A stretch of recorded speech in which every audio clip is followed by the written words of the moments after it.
j'ai choisi ce sujet-là ce soir, les 7 erreurs qu'on fait en dépendance affective, parce que ça permet de balayer le panel de ce qu'il y a à travailler quand on a un problème avec des relations dysfonctionnelles.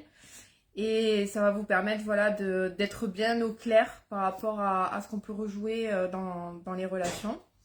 Donc on va aborder le sujet des 7 erreurs qu'on fait quand on est en dépendance affective en couple.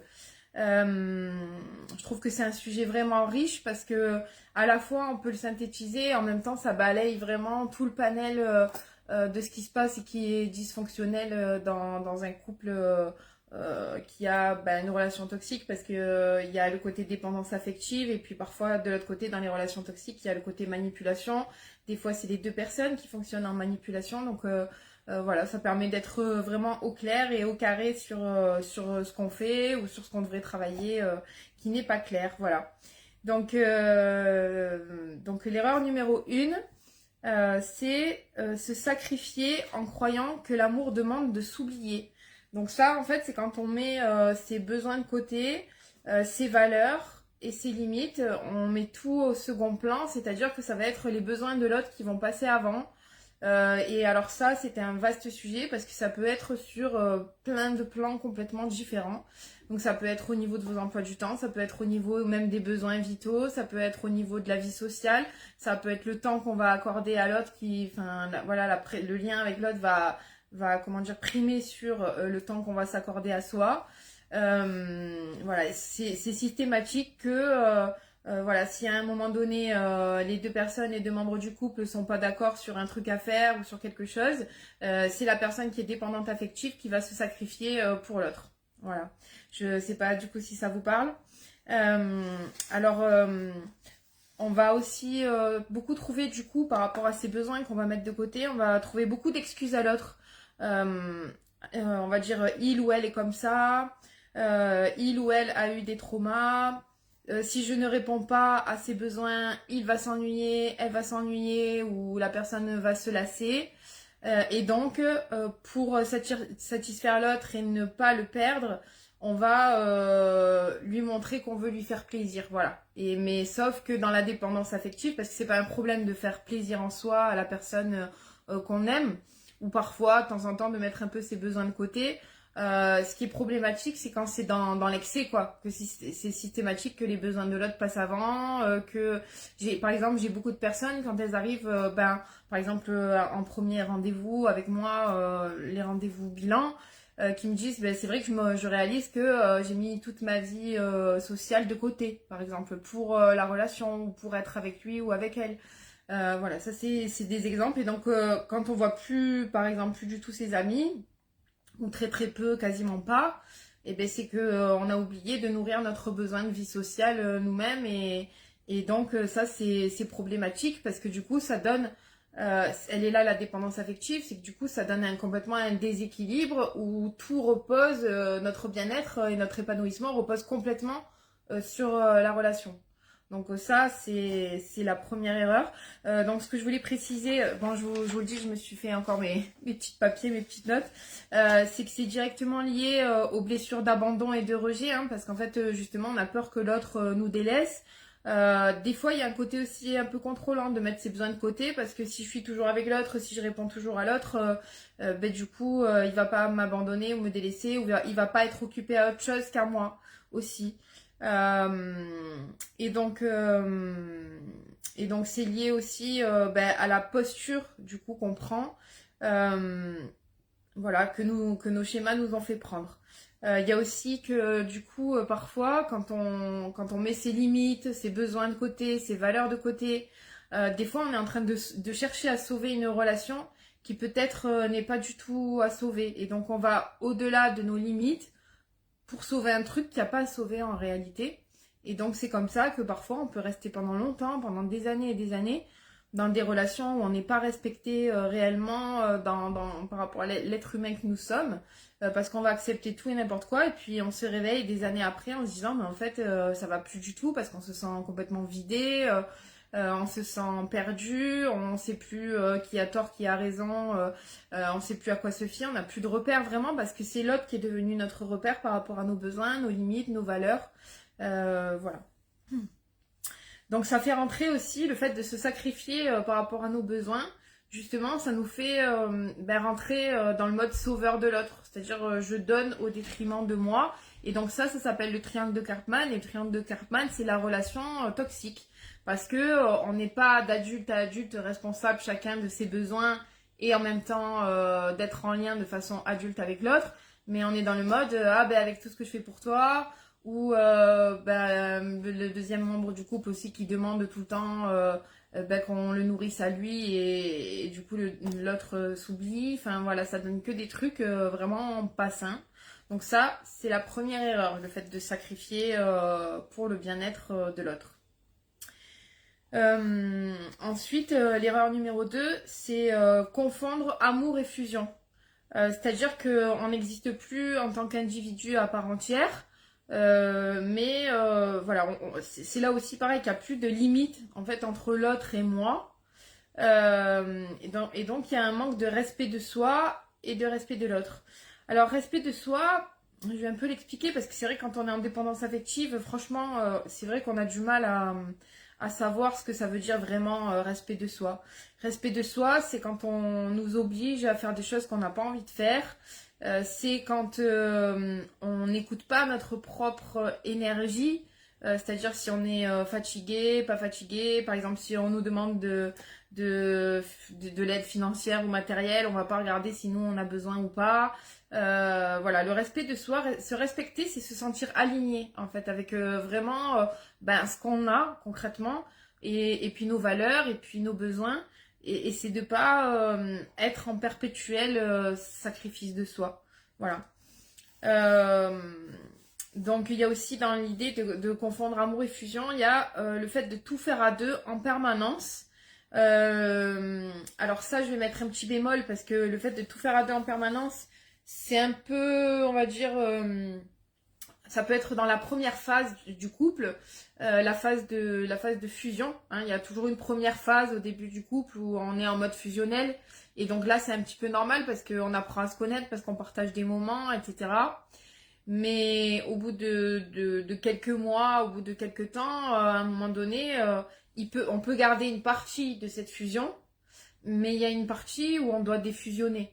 Et c'est là d'ailleurs souvent qu'il y a des couples qui se séparent et qui ne tiennent pas, parce que au moment de la diffusion, qui est une étape normale dans le développement du couple, celui qui est dépendant affectif ne supporte pas cette diffusion et ne supporte pas que l'autre se remette en partie à s'individualiser.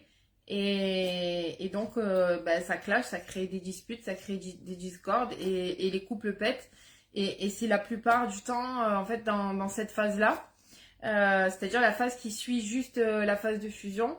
Et ce que je voudrais rajouter, c'est que cette phase-là du couple, elle s'appelle la phase d'opposition. C'est-à-dire quand on sort de la phase amoureuse, du sentiment amoureux, et qu'on commence à voir les défauts de l'autre. Voilà, c'est ce moment-là où on va voir son individualité, on va voir qu'il est différent de nous, on va voir qu'il fonctionne pas comme nous, et il y a des choses parmi ça qui vont nous déplaire. Et donc on va mal l'accepter. Alors attention, parce que des fois il y a des choses qui nous déplaisent et qui sont complètement légitimes et c'est normal en fait qu'on se sépare. Hein.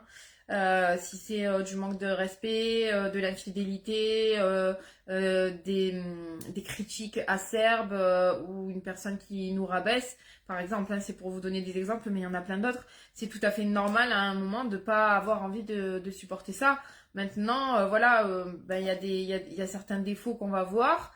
Et puis la personne en face de nous, elle va un peu plus s'affirmer puisque ça fait partie des phases. Et en tant que dépendant affectif, on va mal le vivre. On va mal vivre que cette personne-là, d'un coup, se remette un petit peu à s'autonomiser par rapport à ce qu'il peut-être avait l'habitude de faire avant ou pas. Enfin, quand je dis il, c'est il ou elle, hein, en vérité, voilà.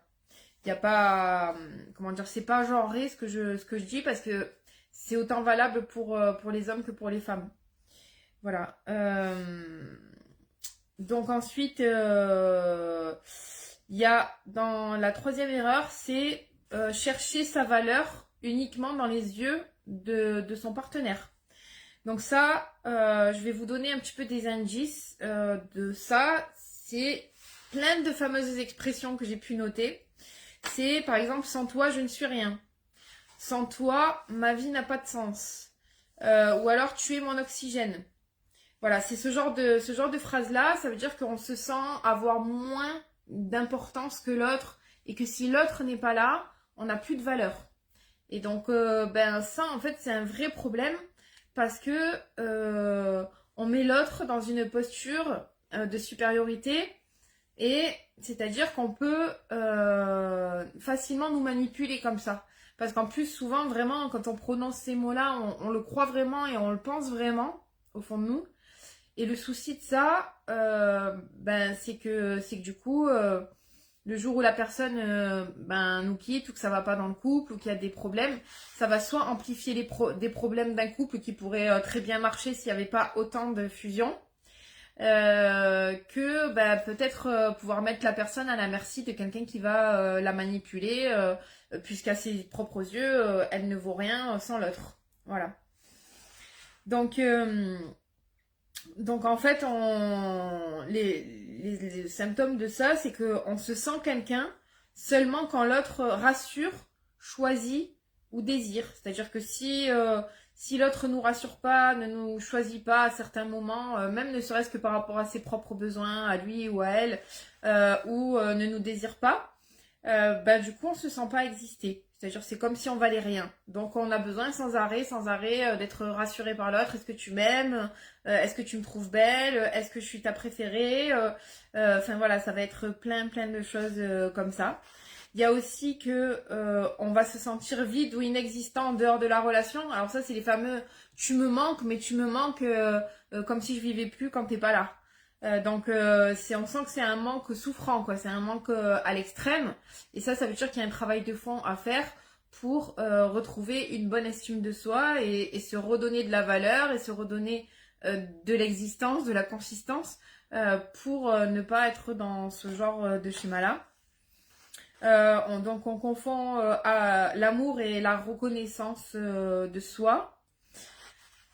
Ensuite, ça, donc ce que je viens de vous expliquer, c'est vraiment symptomatique de l'estime de soi. Je peux pas vivre sans toi. C'est que nous, on vaut rien en fait si l'autre n'est pas dans notre vie et si l'autre nous renvoie pas une image, on va dire positive de nous et nous renvoie pas que y a que nous qui comptons et ce genre de choses. Donc ça provoque le risque de rester dans une relation toxique. Et puis ça provoque aussi une autre chose, c'est le désintérêt du partenaire en face, justement. Parce qu'à un moment, si on ne se sent pas avoir de la valeur, si on ne se reconnaît pas nous-mêmes avoir une place à part entière, ben c'est pas non plus attirant en fait pour quelqu'un de se dire ben, cette personne-là, elle vit à travers moi. Donc il peut y avoir aussi des baisses de désir, il peut y avoir voilà, des diminutions de l'attraction, une diminution de l'intérêt aussi dans la relation, parce que ben, des deux membres du couple sentent trop l'autre acquis et que ça peut-être même ça peut l'étouffer aussi. Voilà. Ensuite, l'erreur numéro 4, c'est ne pas poser de limites, puis supporter l'inacceptable. Donc ça, en dépendance affective, c'est un grand classique. Moi, dès les premiers rendez-vous, souvent, j'entends des choses qui sont vraiment acceptées, mais qui passent crème, quoi, j'ai envie de dire, et qui sont en réalité inacceptables. Non, mais ça va parce que, justement, c'est ce que j'allais vous dire. En fait, la personne, elle minimise tout. C'est-à-dire, non, mais ça va, ça c'est pas trop grave, quoi. Et d'ailleurs, je vais vous parler du vocabulaire parce que j'ai fait exprès vraiment de réfléchir aux phrases que les personnes peuvent me donner et que peut-être moi-même j'ai prononcées à l'époque où je pouvais avoir un problème de dépendance affective. Alors, c'est le oui, mais. Par exemple, quand je vais dire à la personne, mais est-ce que tu mesures que c'est grave? Est-ce que tu mesures que ça, c'est un manque de respect? Systématiquement en face, la personne elle va me répondre, oui, mais... Et alors là, il y a 100 000 excuses derrière. Donc c'est oui, mais c'est arrivé qu'une fois. Oui, mais c'était au début. Oui, mais bon, c'est pas grave. Maintenant, c'est plus le cas. Oui, mais voilà. J'entends que des oui, mais en face de moi. Donc ça, c'est quand on est dans le déni d'un mode de fonctionnement et que justement, c'est quand on n'a pas une bonne estime de soi et que on s'est pas protégé à un moment donné de certaines choses qu'il n'y avait pas à faire, en fait, que la personne n'avait pas à faire vis-à-vis de nous. Donc il y a le un peu aussi. Oui, alors j'ai un peu... enfin voilà, par exemple, oui, ça m'a un peu mise en colère. Oui, ça m'a un peu dérangé.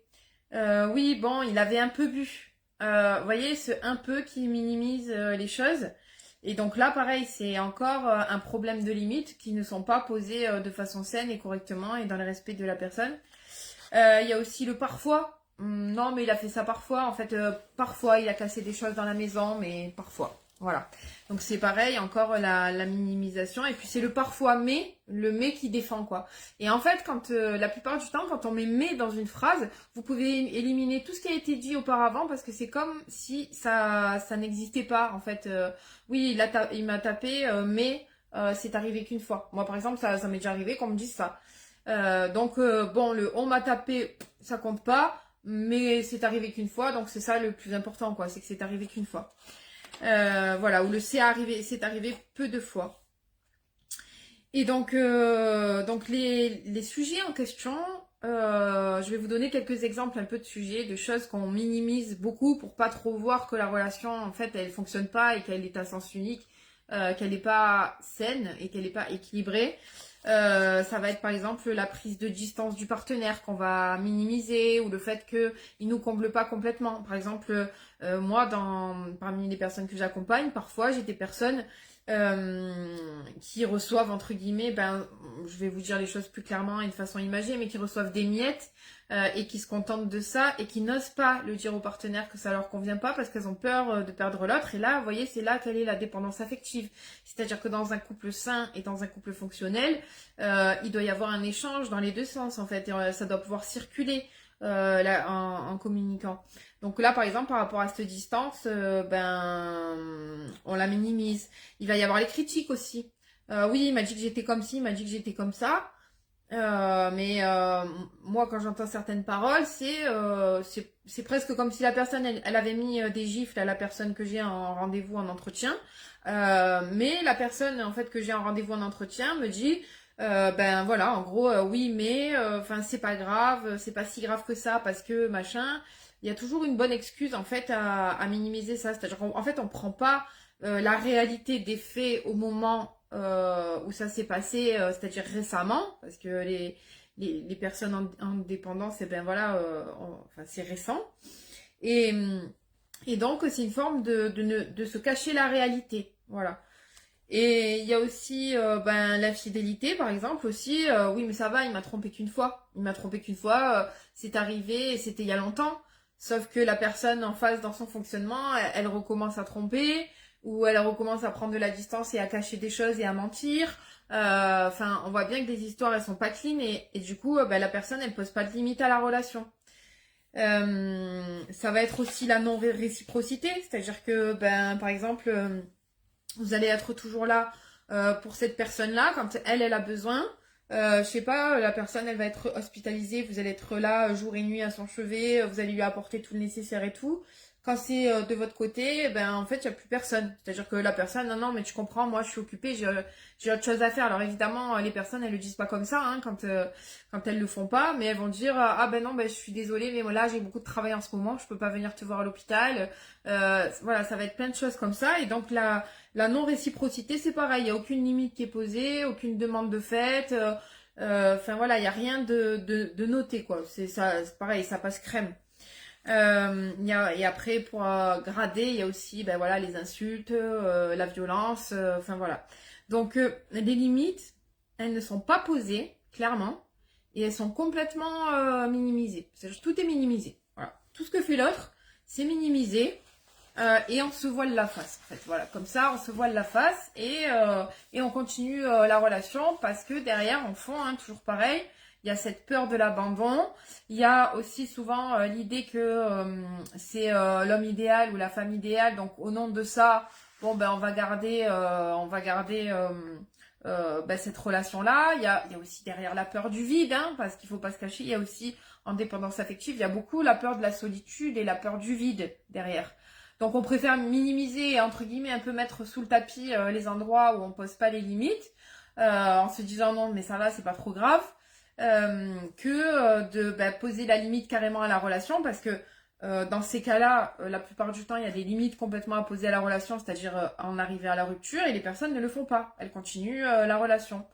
Et donc voilà, elle est là, le fait aussi de pas poser des limites, c'est la peur d'être rejeté de l'autre. C'est-à-dire, l'autre va me juger. Si je lui dis, c'est pas juste, t'as pas fait ci, t'as pas fait ça, c'est sûr que quand on est en dépendance affective, du coup, comment dire, on va avoir peur d'être rejeté. Voilà. Et il y a une croyance derrière ça aussi, je voulais rajouter, c'est que aimer, c'est tout accepter. Il y a cette idée-là que, ah ouais, mais c'est normal dans un couple, on se dispute. C'est normal que le couple passe par des hauts et des bas. Et c'est vrai que le couple peut passer par des hauts et des bas et des moments de crise et comment dire, des moments, quand je dis des moments de crise, c'est des moments où on va un peu s'éloigner, on va peut-être se sentir un peu perdu à des moments.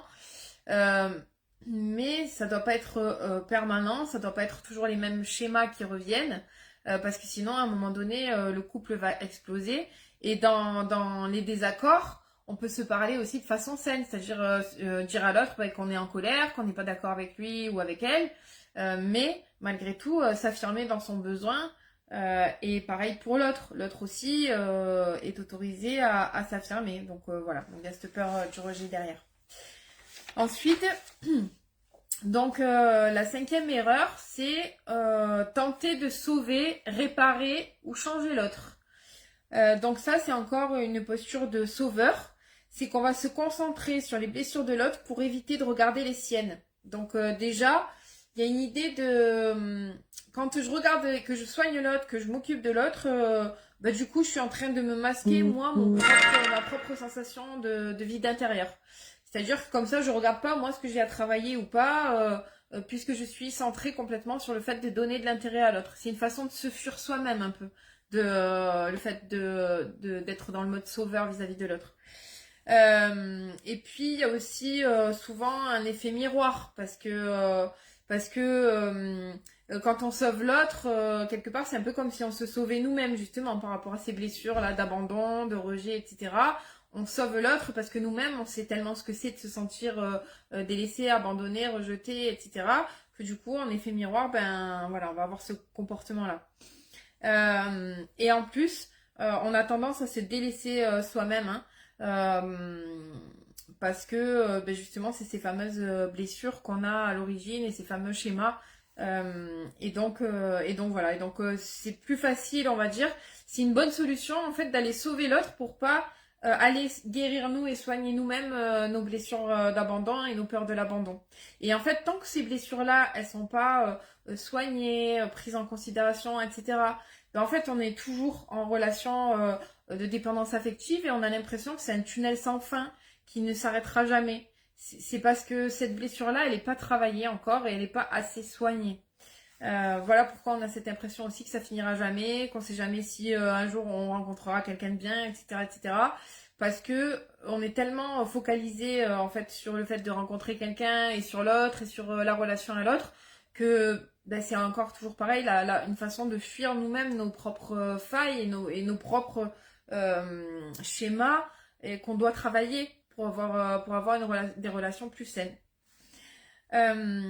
Donc en fait l'erreur qu'on fait là à ce moment-là, c'est qu'on déplace l'amour et la protection de soi vers le sauvetage, voire parfois même vers le contrôle de l'autre aussi. C'est-à-dire qu'on peut avoir un côté aussi contrôlant.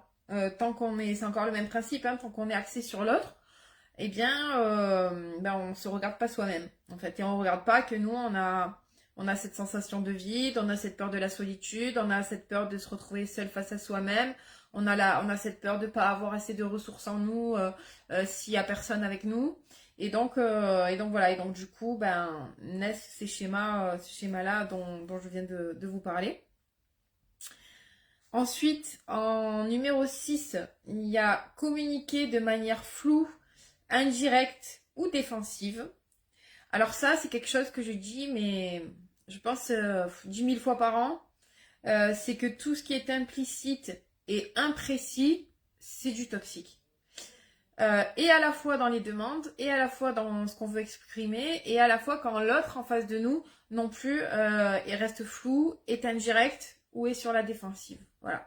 Ça, c'est vraiment du complètement toxique, mais c'est symptomatique de la dépendance affective parce que on n'ose pas demander parce que déjà on n'existe pas encore assez, c'est-à-dire que on s'écoute pas encore assez, on n'est pas encore assez aligné avec soi-même, donc forcément il y a plein de choses qu'on n'exprime pas ou qu'on n'ose pas exprimer.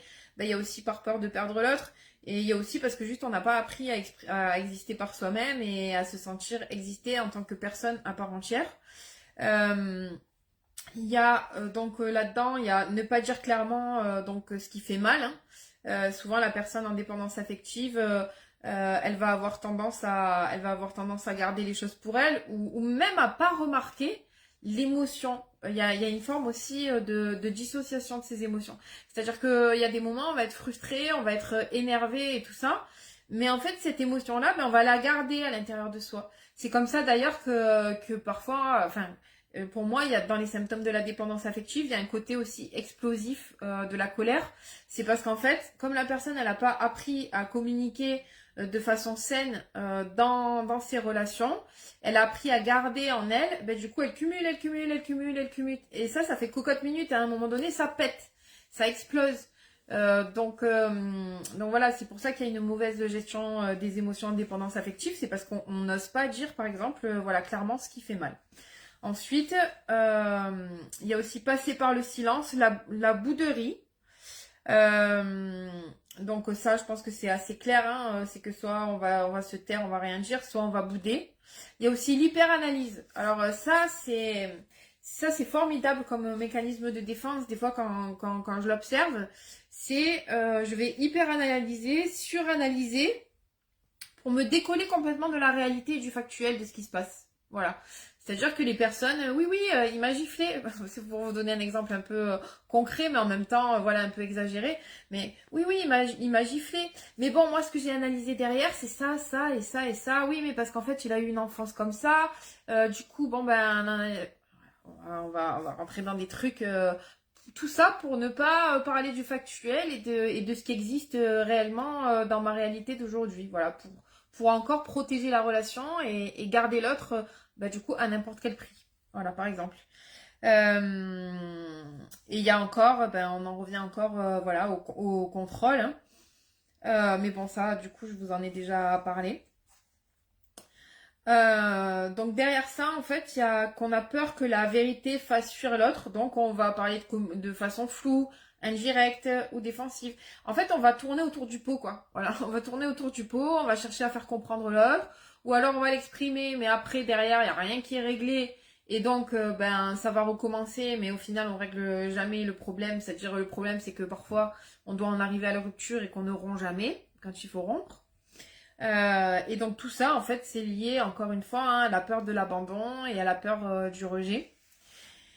Et du coup, ça donne une relation toxique parce que quand on est dans l'implicite et l'imprécis, on rentre forcément dans le triangle de Cartman. C'est-à-dire que la posture qu'on prend, quand on ne dit pas vraiment ses besoins, quand on ne dit pas vraiment ce qui nous touche, et bien en fait, par exemple, là, on prend la posture de victime. C'est-à-dire que forcément, on va forcément se sentir victime de l'autre puisque nous, on n'exprime pas nos limites, on n'exprime pas nos besoins. Et même si c'est pas entendu, c'est à nous, en fait, à la limite, de se séparer de la personne, mais on ne le fait pas. Et comme on ne le fait pas, tout ça, même ne serait-ce que s'exprimer, forcément, on va se sentir victime de l'autre à un moment donné. Et qu'est-ce qu'on va faire? On va se mettre en mode bourreau, on va lui reprocher.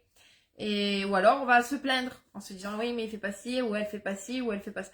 Mais en vérité c'est parce que nous-mêmes en faisant tout ça, pour pas perdre la relation, on se positionne de cette façon-là, de façon pas saine en réalité en face. Voilà. Donc ensuite le numéro 7, c'est qu'on va rester justement, donc on en vient au dernier, on va rester par peur du vide. Pas par choix, pas parce qu'on choisit cette personne-là, parce que cette personne-là, elle a de grandes qualités, elle nous plaît, mais on choisit par soit peur du vide, soit le fait de comment dire, des fois, il y a le côté où on est très amoureux et très attiré par l'autre. En fait, il y a quelque chose qui nous attire, là, comme ça, d'irrationnel. Bon, vous pouvez y aller à 95 ou je dirais même 98% du temps quand la relation est dysfonctionnelle mais qu'on reste attiré par l'autre et qu'on bloque sur cette personne et qu'on focalise sur cette personne, c'est que cette personne-là elle a des caractéristiques souvent du parent avec lequel on a des trucs à régler en fait voilà, dans nos schémas. Et il y a aussi, on reste aussi par peur de perdre ce qu'on a construit. Alors ça aussi, alors ça s'appelle le syndrome d'aversion à la perte. C'est-à-dire que, alors il y a des choses qui sont vraiment extrêmement difficiles. Hein. J'ai par exemple des mamans qui ont du mal à se séparer de leur conjoint ou de leur mari alors qu'en fait elles sont à plat ventre. Parce que ce qu'elles ont construit par exemple c'est la vie de famille avec les enfants. Ah ouais mais moi j'ai peur pour mes enfants, j'ai peur que mes enfants prennent ça mal par exemple. Ou alors ça fait des années qu'on a construit un couple avec une personne rien qu'à deux hein, même hein. Mais tu te rends compte tous les moments qu'on a partagés, tous les bons moments, toutes les difficultés, toutes les épreuves, tout machin. Ouais, sauf que ce qu'on regarde pas, c'est qu'en filigrane, tout a toujours été finalement toxique et que ça devient irrespirable et que du coup, on y reste quand même. Voilà, donc ça, c'est quelque chose qu'on voit vraiment fréquemment en dépendance affective, le truc de pas vouloir quitter l'autre. Par rapport à tout ce qu'on a construit. Par exemple, il y a les personnes aussi, il y a les biens matériels aussi. Ça fait partie des raisons parfois pour lesquelles on ne quitte pas une forme de sécurité matérielle. C'est-à-dire que moi, si je pars, j'ai rien en fait. Et c'est pas une histoire d'intérêt ou de prêter des mauvaises intentions hein, à la personne qui dit ça. C'est juste que du coup, on est dépendant à l'autre quoi. Voilà, on est dépendant de l'autre par rapport à tout ce qui est matériel. Et quelque part, on s'est rendu dépendant de l'autre en peut-être reprenant pas une petite activité, en mettant peut-être pas d'argent de côté ou machin, parce qu'après il peut y avoir plein de scénarios, et il peut y avoir aussi l'autre personne, l'autre membre du couple qui a fait qu'on n'a pas pu mettre cet argent-là de côté. Enfin voilà, c'est pour vous donner un exemple hein, parmi tant d'autres. Mais voilà, n'empêche que ça reste quand même de la dépendance affective, de la dépendance à la relation. Et donc on croit que la solitude et aussi laisser ce qu'on a à ce moment-là est plus douloureux que de se perdre soi-même. C'est-à-dire qu'on évalue que ce qu'on a à perdre, à se séparer, est supérieur au respect de notre propre personne. Vous voyez et donc on se sacrifie, parce que là, à ce niveau-là et à ce stade-là, c'est du sacrifice de soi. Donc on se sacrifie pour ne pas être abandonné. Et pour ne pas être face à la peur d'un vide existentiel. Donc là encore, il y a encore cette idée-là de je reste dans cette relation-là pour fuir ce que moi j'ai à travailler ou ce à quoi je dois faire face par rapport à moi. Et ça peut durer très longtemps cette histoire de dépendance affective.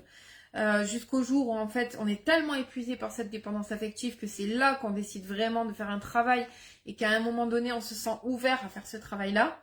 Mais ça peut vraiment durer vraiment très très longtemps. Et moi, j'ai même des personnes qui ont 60, 70 ans parfois, qui ont vécu comme ça toute leur vie en dépendance affective.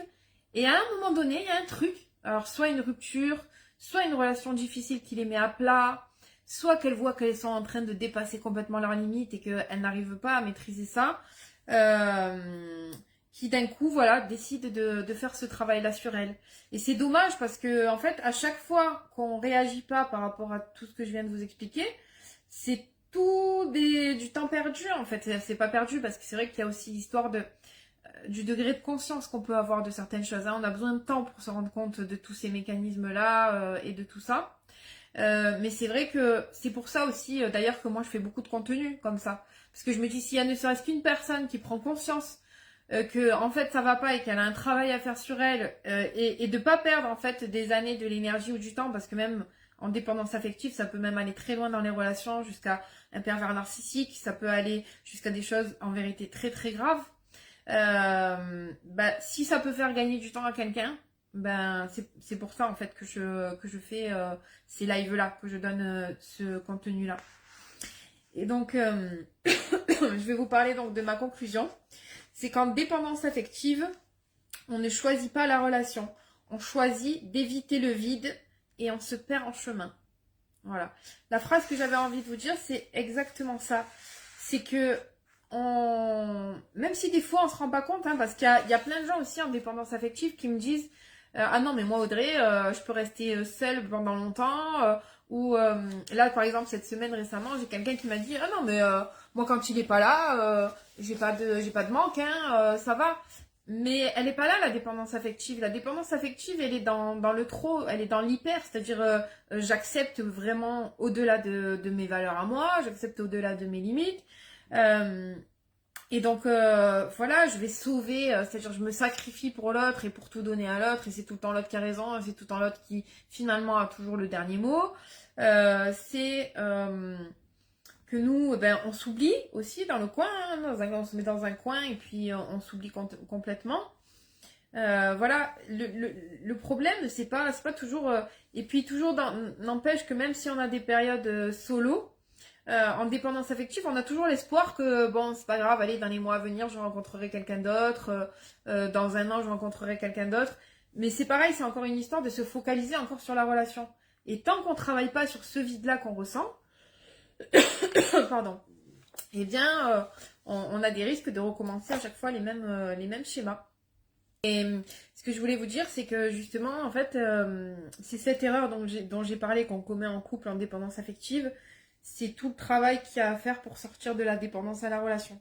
C'est-à-dire que si vous prenez l'antipode de ce que je viens de vous exposer, ben, c'est tout le travail qui est fait justement pour sortir de la dépendance à la relation. En fait, quand on arrive à réajuster, à faire des choses de façon juste et alignée avec soi-même, c'est là qu'on est vraiment sorti de la dépendance affective, parce que ben, tout l'inverse, c'est ben, je fais attention à mes besoins de façon juste, c'est je vais poser mes limites de façon juste, c'est je vais pas me positionner systématiquement en sauveur pour sauver la relation ou l'autre.